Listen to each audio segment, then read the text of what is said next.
மத்தேயு 28:18-19-20. அப்பொழுது இயேசு சமீபத்தில் வந்து அவர்களை நோக்கி, வானத்திலும் பூமியிலும் சகல அதிகாரமும் எனக்கு கொடுக்கப்பட்டிருக்கிறது. ஆகையால் நீங்கள் புறப்பட்டு போய் சகல ஜாதிகளையும் சீஷராக்கி, பிதா, குமாரன், பரிசுத்த ஆவியின் நாமத்திலே அவர்களுக்கு ஞானஸ்நானம் கொடுத்து, நான் உங்களுக்கு கட்டளையிட்ட யாவையும் அவர்கள் கைக்கொள்ளும்படி அவர்களுக்கு உபதேசம் பண்ணுங்கள். இதோ, உலகத்தின் முடிவு பரியந்தம் சகல நாட்களிலும் நான் உங்களுடனே இருக்கிறேன் என்றார். ஆமென். ஊழியம் செய்கிற தேவ பிள்ளைகளுக்கு, ஊழிய வாஞ்சை உள்ளவர்கள் பைபிள் காலேஜ் படிக்கும்போது, முதல் முறையாக சபைக்கு வரும்போது, பைபிள் ஸ்கூலுக்கு வரும்பொழுது அவர்களுக்கு சொல்லுகிறதான முதல் வசனம் இதுதான். இதை மனப்பாடம் பண்ணுங்க அப்படின்னு சொல்லி. இந்த 3 வசனமும் என்ன சொல்லுகிறது? ஆண்டவராய் இயேசு கிறிஸ்து இந்த உலகத்தை விட்டு புறப்பட்டு போகும் பொழுது சீஷர்களை அழைத்து கொண்டு ஒலிவமலையில கூடி வர வைத்து, அங்கே வைத்து அவர்களுக்கு சில காரியங்களை போதித்து, அவர்கள் தலைமையில கையை வைத்து ஆசீர்வதித்து அவர் சொன்ன ஒரு காரியம், நீங்கள் புறப்பட்டு போங்கள் என்று சொன்னார். அவர் எருசலேமிலே கூடியிருந்தார்கள். நீங்கள் புறப்பட்டு போங்கள் அப்படின்னு சொன்னார். உலகம் எல்லாம் போய் சுவிசேஷத்தை பிரசங்கியுங்கள், சகல ஜாதிகளையும் ஞானஸ்நானம் கொடுங்கள், நான் உங்களுக்கு போதித்த யாவையும் அவர்கள் கை கொள்ளும்படி அவர்களுக்கு நீங்கள் உபதேசம் பண்ணுங்கள் அப்படின்னு சொன்னார். இயேசு வாழ்ந்த நாட்கள்ல ஒரு செலவு கிடையாது. 3 வருஷம் அவர் வாழ்ந்து காண்பித்தார். எப்படி செய்யணும்னு செய்து காண்பித்தார். அவருக்கு தேவைகள் வரும் பொழுது தூண்டில போடு, ஒரு மீன் அவகப்படும், அதுல ஒரு வெள்ளிக்காசு எடு அப்படின்னாரு. அப்படிதான் அவர் போயிட்டு இருந்துச்சு. எனக்காக உனக்காக வரி செலுத்தினார். போட்டு தேவைப்பட்டது, எப்பா அவன் போட்டை கொடு அப்படின்னா படகுல மேலே ஏறினு பிரசங்கம் பண்ணார். அக்கறைக்கு போகணும், போட்டை கொடுப்பா, வா நம்ம எல்லாரும் அக்கறைக்கு போவோம் அப்படின்னு. அவர் அந்த வாழ்ந்த நாட்கள்ல அக்கறைக்கு போய் அங்க ஒரு பிரசங்கம், இக்கரைக்கு போய் இங்க பிரசங்கம், அப்படி பண்ணிட்டு இருந்தார். புதிய ஏற்பாட்டுல ஜனங்கள் ஒருவருக்கொருவர் பைபிள் வசனங்களை கற்றுக் கொடுத்து அவளை சீசராக்குவதற்காக ஆண்டவர் நம்மை இந்த இடத்துல ஏற்படுத்தி இருக்கிறார். நான் அடிக்கடி சொல்லுவேன், ஸ்டடி தான் ஸ்டடி. நல்ல ஸ்டடி இருந்தால் அவன் வாழ்க்கை ஸ்டடியாகும். எங்களுக்கெல்லாம் பைபிள் காலேஜில் 3 வருஷம் 4 வருஷம் ட்ரைனிங் கொடுக்குறாங்க. டீச்சிங், போதனை 3 வருஷமும் இரவும் பகலும் போதனை நடக்குது. அந்த போதனைகளை கேட்டு நாங்கள் உருவாகி வருகிறோம். உடனே நாங்கள் பிரசங்கிக்கிறோம், சபைகளை ஸ்தாபிக்கிறோம், பெருகிறது. அவ்வளவுதாங்க. அப்போ என்னன்னு கேட்டீங்கன்னா, டீச்சிங், உபதேசம் தான் ரொம்ப ரொம்ப முக்கியம். உபதேசம் மட்டும் இதுதான் ஆண்டவராய் இயேசு சொன்ன, உலகம் எல்லாம் போய் நீங்கள் நான் உங்களுக்கு கற்றுக் கொடுத்த யாவையும் அவர்கள் கை கொள்ளும்படி அவளுக்கு உபதேசம் பண்ணுங்கள் அப்படின்னு ஆண்டவர் சொன்னார். சரியா? இதுல 3 காரியம் இருக்கு. போங்க, உபதேசம் பண்ணுங்க, அவங்களை சீஷராக்குங்க அப்படின்னு சொல்லியிருக்காரு. இது இயேசு கிறிஸ்து சீஷர்களுக்கு சொல்லி கொடுத்தாரு.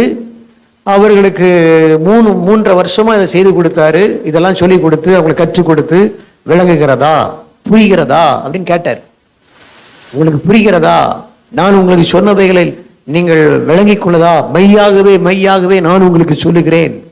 விளங்குகிறதா, புரிகிறதா?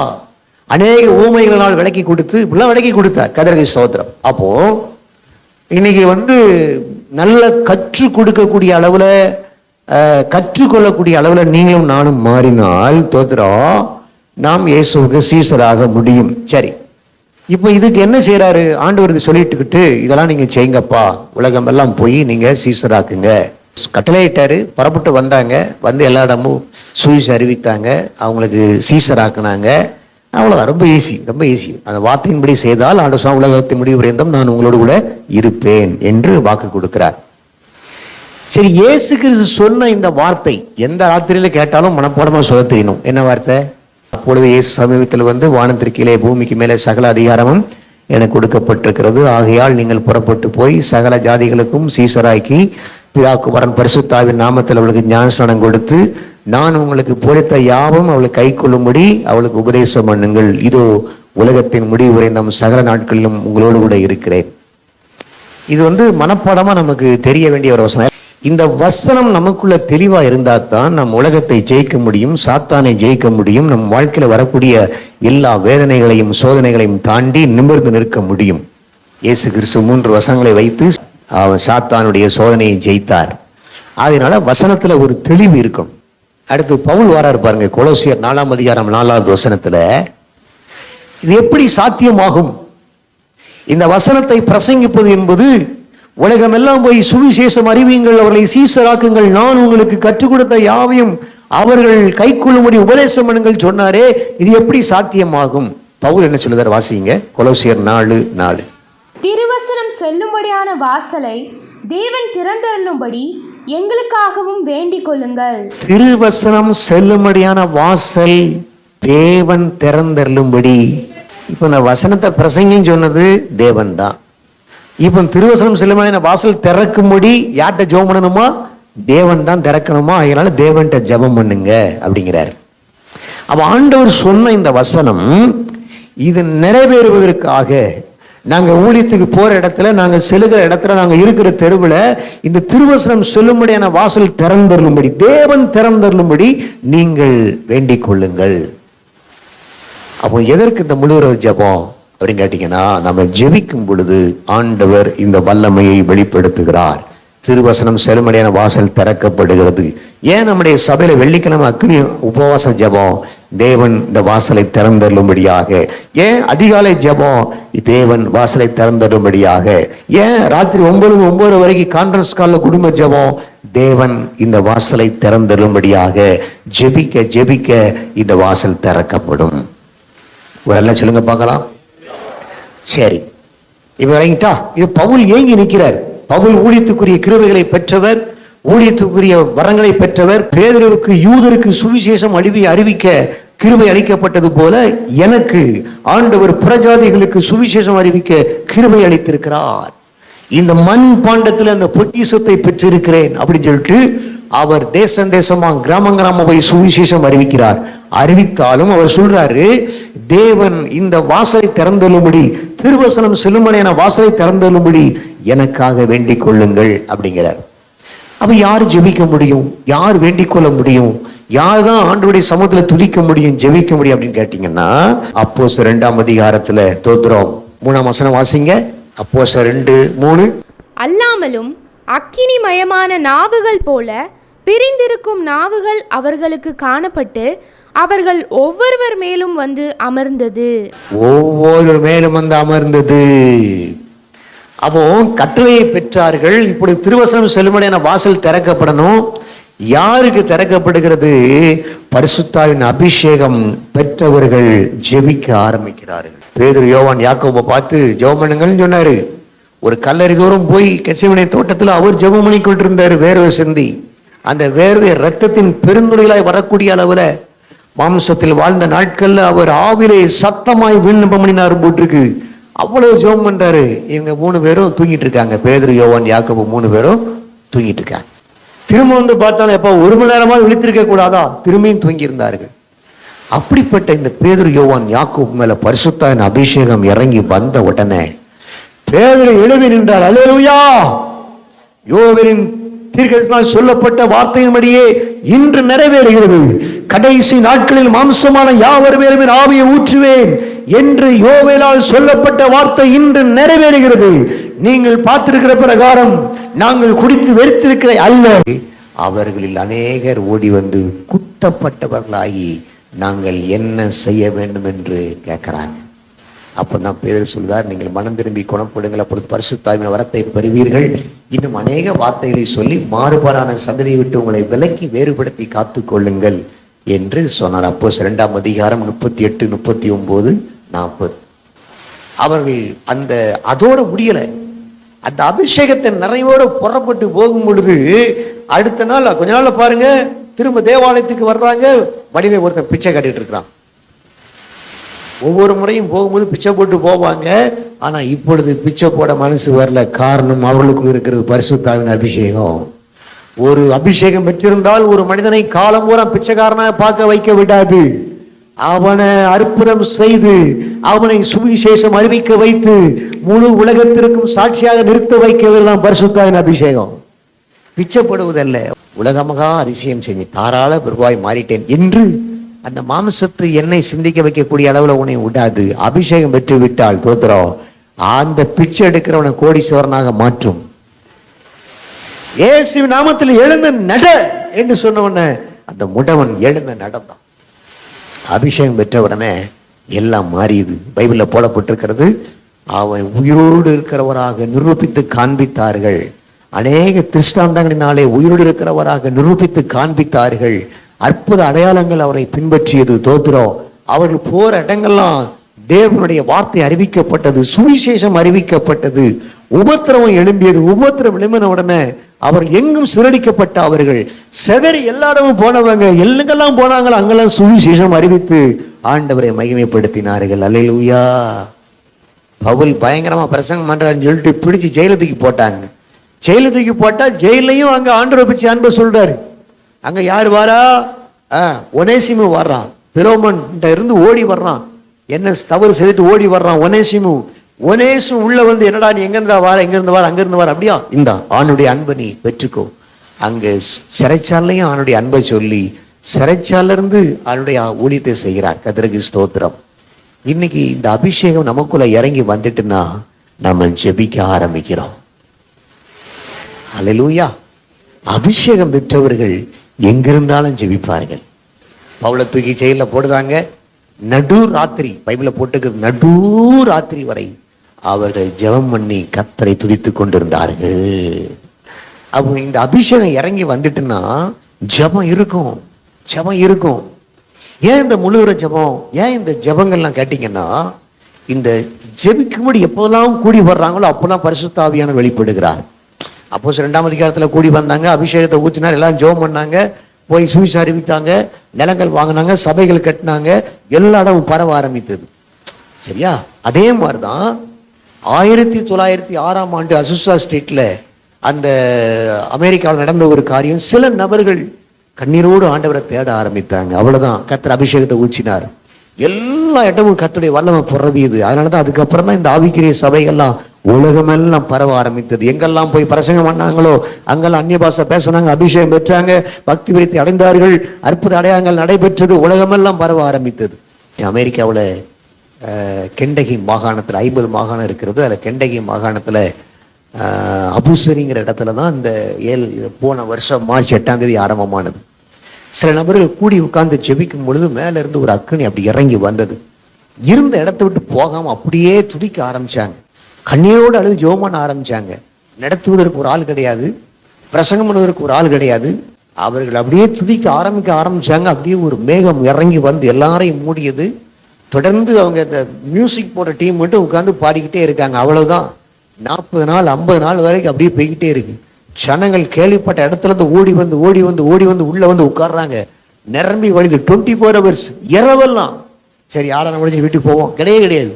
அங்கேயே இருக்காங்க. ஒரு ஆள் வெளியே போனாங்கன்னா அந்த இடத்துல நிரப்புவதற்கு அடுத்த ஆள், ஒரு ஆள் வெளியே போனா அந்த இடத்துல நிரப்புவதற்கு அடுத்த நாள், இரவு ராத்திரி எல்லாம் பகலும் இரவும் அப்படியே ஆண்டவரை துடித்து கொண்டு அறிக்கையை செய்து கொண்டு இருக்கிறாங்க. இப்போ சாட்சி வேலை நடக்குது. ஒருத்தரா வராங்க, எனக்கு குறுக்கு வலி நீங்கிருச்சு, எனக்கு வயிறு வலி நீங்கிருச்சு, எனக்கு அந்த வியாதி நீங்கிருச்சு, என் கட்டி கரைஞ்சிருச்சு, சாட்சி சொல்லிட்டு போறாங்க. அப்படியே அந்த பல நாட்கள் லைவ்ல போட்டுட்டே இருந்தாங்க அந்த எழுப்புதல். ஏன் நம்ம தேசத்துல நம்ம கூடி ஜெபிக்கும் போது அது நடக்கக்கூடாது? நம்முடைய தேசத்துல அது நடக்கக்கூடாது. கர்த்தர் கிரியை செய்ய ஆரம்பிக்கிறார். நாம ஜெபிக்கிற போது கூடும் பொழுதெல்லாம் நமக்கு சமீபமாய் இருக்கிறார். தேவனை சமீபமாய் பெற்ற, இவ்வளவு சமீபமாய் பெற்ற ஜனம் பாக்கியம் உள்ளது. இவ்வளவு சமீபமாய் பெற்ற வேற ஜாதி ஏது? ஆக நம்முடைய இந்த தேசத்துல ஆண்டவர் ஏன் அதை செய்யக்கூடாது? ஆண்டவர் செய்கிறார், இனி செய்ய போகிறார். விசுவாசிக்கிறீங்களா? அப்போ ஒரு வாஞ்சியோடு ஆண்டவரை தேடும் பொழுது ஆண்டவர் சொன்னாரி, நாமும் தரிக்கப்பட்ட ஜனங்கள் தங்கள் பொல்லாத வழிகளை விட்டு விலகி பரலோகத்தில் இருக்கிற தேவனாகிய என்னுடைய முகத்தை தேடுவார்கள், நான் அவர்கள் பாவங்களை மன்னித்து அவர்கள் தேசத்திற்கு சேமத்தை கொடுப்பேன், செழிப்பை கொடுப்பேன், சமாதானத்தை கொடுப்பேன் என்று சொல்லியிருக்கிறார் 2 நாளாகமம் 7:14. அப்போ இன்றைக்கு நீங்களும் நானும் இந்த பரிசுத்தாவின் அபிஷேகத்திற்காக கூடி உட்கார்ந்து ஜெபித்து கேட்டு பெற்றுக்கொள்ளும் பொழுது, ஆமன், இது நாம யாரும் செயற்கையாக நம்ம வரவழைக்க முடியாது. சரியா? ஆவியானவர் அவருடைய வழியில தான் வந்து இறங்குவார், அவருடைய வழியில தான் வந்து ஊற்றப்படுவார். கடைசி நாட்கள்ல மாம்சமான யாவர் மேலும் என் ஆவியை ஊற்றுவேன் இருக்கிறார். அப்ப அந்த மகிமையை நம்ம பார்க்க போறோம். கர்த்தருடைய மகிமை வெளியரங்கமா இருக்கும், மாம்சமான யாவரும் அதை காண்பார்கள் போட்டிருக்குது. இந்த அபிஷேகத்தை, இந்த அசைவாடுதலை, இந்த மகிமையின் மேகத்தை, இந்த ஆவியானவர் இறங்கி வந்து எல்லோரையும் நிரப்புவதை நம்ம பார்க்க முடியும். ஆனா அது எப்படி நடக்கும் அப்படின்னு கேட்டீங்கன்னா, நம்ம கூடி ஒருமனப்பட்டு அவருடைய சமூகத்தில் வரும் பொழுது பைபிள போட்டுக்கிறது, அவர்கள் கூடியிருந்த இடம் முழுவதையும் நிரப்பிற்று. ஹல்லேலூயா. அவர்கள் கூடியிருந்த இடம் முழுவதையும் நிரப்பிற்று. அந்த அக்கினி நடக்கும். நாம தான் தேடணும். நாம தான் ஆண்டுடைய சமூகத்துல தேடணும். தேடி ஏசப்பா ஏசப்பான்னு தாகத்தோட, அந்த வாஞ்சையோட, என் மாம்சமான வாழ்வு ஒரு பிரயோஜனம் கிடையாது, மாம்சத்தின் சிந்தை மரணம், மாம்சம் தேவனுக்கு விரோதமான பகை என்பதெல்லாம் புரிந்து அறிந்து கற்றுக்கொண்டு, பரிசுத்த ஆவியானவர் நான் யாரு, எப்படிப்பட்டவர், அவர் எனக்குள்ள இருந்து என்ன செய்கிறார், அவர் என்னென்ன காரியங்கள்லாம் செய்ய முடியும் என்பதை புரிந்து கொண்டு, அவருடைய சத்தியத்தை அறிந்து கொண்டு, பரிசுத்த ஆவியானவருக்காக காத்திருந்து அந்த பரிசுத்தாவின் அபிஷேகத்தை பெற்றுக்கொள்வோமானால், தோத்திரம், நம் மூலமாக தேவனுடைய வல்லமை வெளிப்படும். அபிஷேகம் பெறுவதற்கு சில காரியங்களை சொன்னேன். முதல்ல ஜெபம் பண்ண வேண்டும். ஏன்னா ஜெபம் பண்ணுவதற்கு, வேண்டிக் கொள்வதற்கு மேலாக பரிசுத்த ஆவியை கொடுப்பது அதிக நிச்சயம் அல்லவா. இரண்டாவது வாஞ்ச வேணும். மூன்றாவது தாக வேணும். தாகம் மேல் தண்ணீரை ஊற்றுவேன். நாலாவது அவருடைய கீழ்ப்படியணும். தேவன் தமக்கு கீழ்ப்படியவர்களுக்கு தந்திரல பரிசுத்த ஆவியானவர். இப்படியே போய்கிட்டே இருக்கு. இன்றைக்கு நமக்கு அந்த ஆவியானவர் நமக்கு தேவை. ஹல்லேலூயா. சந்தோஷமா இல்ல சொல்லுங்க பார்க்கலாம்.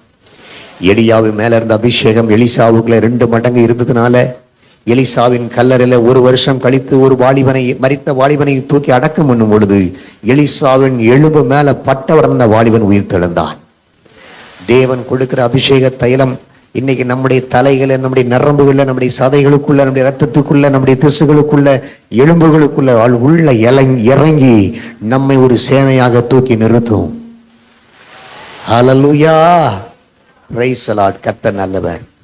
இப்போ அப்ப நம்ம கூடும்போதெல்லாம் தேவன் அபிஷேகத்தை ஊத்துறாரு. அபிஷேகத்தை ஊத்துனோன்னு நம்ம லெவல்லமே ஜெபிக்கிறோம்.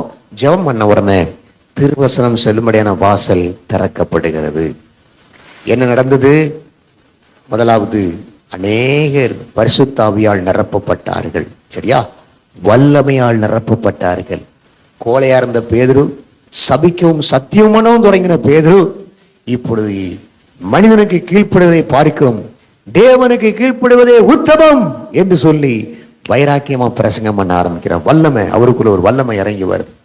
நிழல் பட்டாயிரும் வியாதியஸ்தர் சுகமாகும்படி திரளான வியாதியஸ்தரை கொண்டு வந்து போட்டார்கள். இரண்டாவது, அற்புதங்கள், அடையாளங்கள், தேவனுடைய வார்த்தையை பிரசங்கம் பண்ணும் பொழுது வல்லமையா பிரசங்கம் பண்ணாங்க. அது வரைக்கும் தலைகளை இருந்துதான் இப்போ எல்லாரும் பிரசங்கம் பண்ண ஆரம்பிச்சிட்டாங்க. அபிஷேகம் பெற்றவன எல்லாரும் பிரசங்கம் தான். அடுத்தது, அற்புத அடையாளங்கள் அவர்களை பின்தொடர ஆரம்பித்தது. அது வரைக்கும் ஒரு அற்புத அடையாளம் கிடையாது. அது வரைக்கும் அவருடைய வாழ்க்கையில பேதுருவை பார்த்து சொன்னார், எப்ப நீ நடந்து பாப்பா அப்படின்னா, கடல் மேல நடந்தான். ஆனாலும் நெருங்கி வரும் டபக்குன்னு ஒரு காலம் உள்ள போக ஆரம்பிச்சிட்டு, ஏன் சந்தேகப்பட்டா என்று சொல்லி கைப்பிடித்து தூக்கி விட்டார். அப்போ சில அற்புதங்கள் செய்ய முடியல. ஆனா இப்போ அபிஷேகம் பெற்ற உடனே அற்புதத்தின் மேல அற்புதம். போய் எங்கெல்லாம் பிரசங்கம் பண்றாங்களோ அங்கெல்லாம் அற்புதம் நடக்க ஆரம்பித்தது.